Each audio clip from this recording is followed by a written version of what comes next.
By the mid-1960s, NASCAR tracks were blazing with battles between Chevrolet, Ford, and Chrysler. Fans remember legends like the 427 Mystery Motor or the 426 HEMI. But hidden behind those shining names was an engine surrounded by secrecy, rumors, and fear. The Chevrolet 396 Porcupine, they said it was so powerful NASCAR had to bury it. That Chevrolet downplayed its true horsepower to trick insurance companies and stay within GM's corporate rules. Some racers even believed that if left unleashed, the 396 could have rewritten American racing history. In today's video, we'll uncover 10 shocking truths about the big block that launched a golden era yet became one of Chevrolet's most mysterious and misunderstood engines. Are you ready to discover the shocking truth behind the 396 Porcupine? Number 1. Reborn from the ashes of the mystery motor. In 1963, General Motors enforced its corporate racing ban, forcing Chevrolet to shut down all high-performance projects. Among them was the 427 Mystery Motor, an experimental engine that had NASCAR on edge. Blueprints and documents were collected, many burned inside the factory. For most, this was the end of Chevrolet's racing ambitions. But the story didn't end there.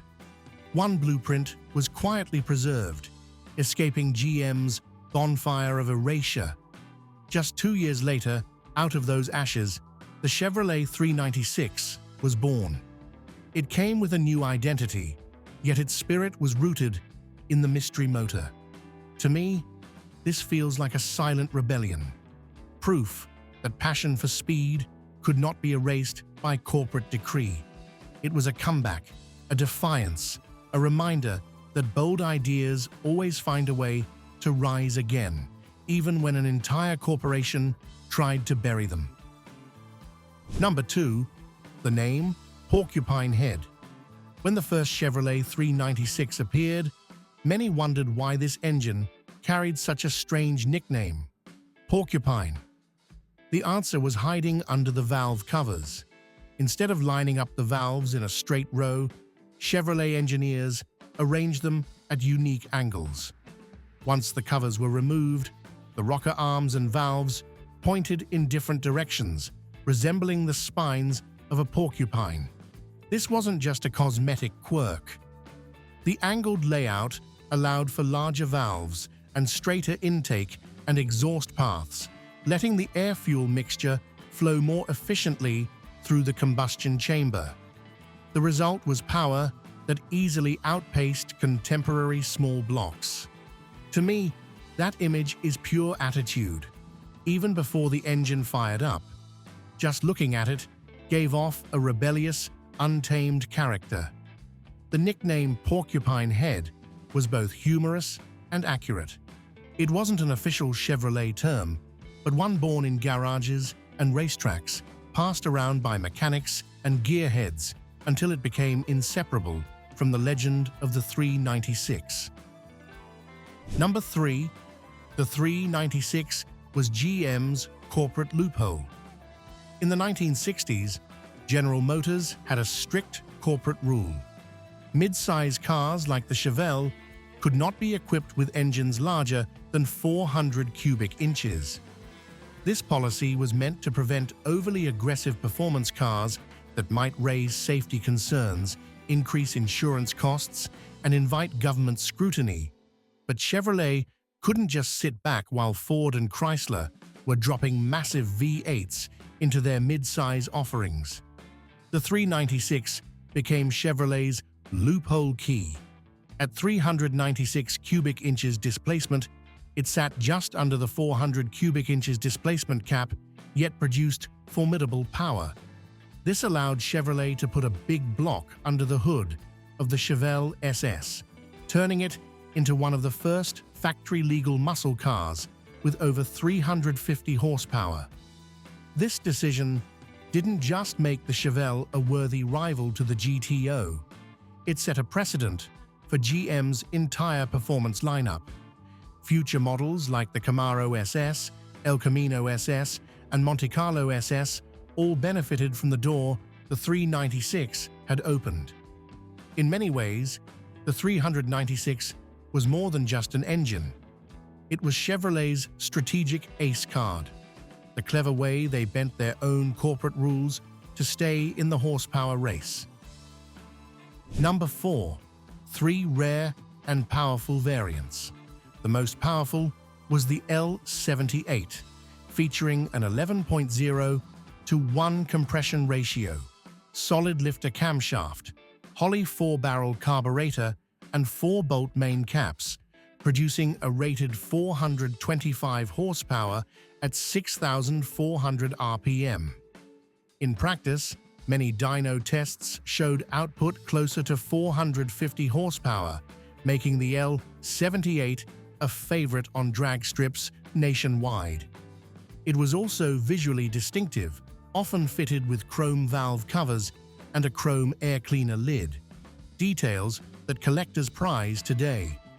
The L37 followed as a special edition for the 1965 Chevelle SSZ16. Nearly identical to the L78, but equipped with a milder hydraulic camshaft, its output was rated at 375 horsepower, making it more manageable for street driving. With only 201 Chevelle Z16s ever produced, the L37 has become one of the ultimate holy grails for muscle car collectors. Finally, the L35 was the mildest version, aimed at full-size models like the Impala, Bel Air, and Biscayne. With a 10.25 to 1 compression ratio and 325 horsepower, it struck a balance between power and comfort, perfect for buyers who wanted big performance without sacrificing drivability. Number 5 was the 396, really banned by NASCAR. One of the most persistent myths about the Chevrolet 396 is that it was banned by NASCAR almost as soon as it appeared. The story often claims that the 396 was too powerful, threatening the balance of the series, forcing NASCAR to step in. But when we look at the historical record, the truth is far more nuanced. In the 1960s, NASCAR enforced strict homologation rules. Every engine used on the track had to be available in mass-produced road cars. Chevrolet had already stirred controversy with the 427 Mystery motor, which was built in very limited numbers for testing, making NASCAR wary of any new experimental engines. When the 396 debuted in mid-1965, it was designed primarily as a street performance engine, not a dedicated NASCAR power plant. There is no concrete evidence of an official NASCAR ban targeting the 396. In reality, the introduction of the 427 Mark IV, a stronger, higher-speed engine, led Chevrolet to focus its racing program on the 427. The 396 saw some competition use, but was never the centerpiece of Chevrolet's NASCAR strategy. Ironically, this quiet disappearance fueled the legend of a ban. When a powerful engine vanished from the racetrack without a clear explanation, fans naturally assumed it had been outlawed. Number 6. Chevrolet lied about the horsepower. Instead of publishing its full output like many rivals, Chevrolet deliberately played it down. Internal accounts from engineers suggest that the rating was intentionally lowered to avoid two major problems: skyrocketing insurance premiums for buyers and GM's own corporate rule limiting mid-size cars to under 400 CID and overly high advertised horsepower. The result was almost ironic. On the street, many Chevelle SS 396 and Camaro SS models felt far stronger than their advertised numbers. This allowed Chevrolet to keep regulators and insurers calm while still delivering a car that could dominate impromptu weekend drag races. Number 7. Why the 396 never became as legendary as the 427 and 454. Although it was the engine that opened the big block era, the 396 never achieved the legendary status of the 427 or 454. The reasons lie in product strategy and the timing of its release.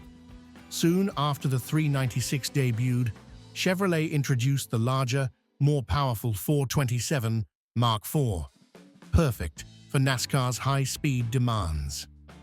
From that point forward, Chevrolet's racing program shifted its focus to the 427, leaving the 396 as a middle child, strong but not the ultimate weapon on the track. By 1970, the 454 LS5 and LS6 took center stage, pushing the horsepower wars to their peak. The 396 was bored out into the 402, but by then, media attention and enthusiast hype had shifted almost entirely to the 454, with its headline-grabbing power ratings.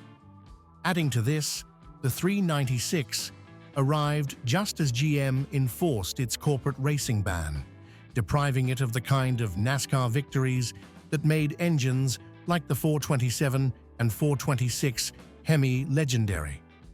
Without those wins, the 396 never gained the same mythos. As a result, the 396 became a quiet hero.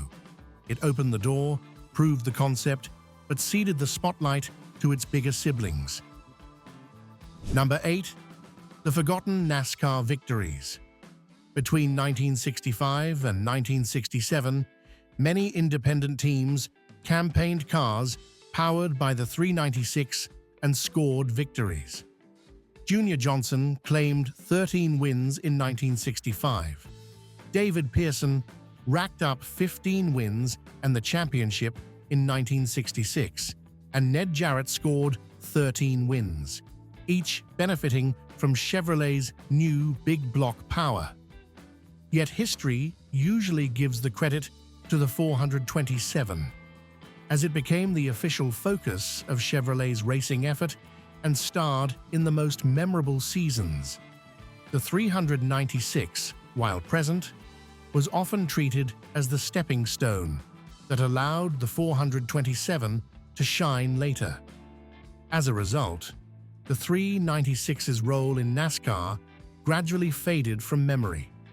Fans remember the headline-grabbing power of the 427 or the epic showdowns between Ford's 427 FE and Chrysler's 426 HEMI, forgetting that it was the 396 that kept Chevrolet competitive during a critical transitional period.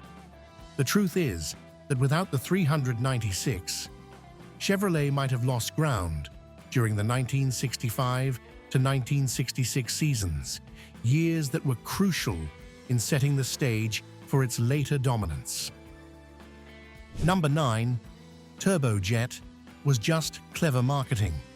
At first glance, many assumed it involved new technology, perhaps fuel injection, maybe even some form of turbocharging or jet-inspired intake system. In reality, there was nothing turbo about it.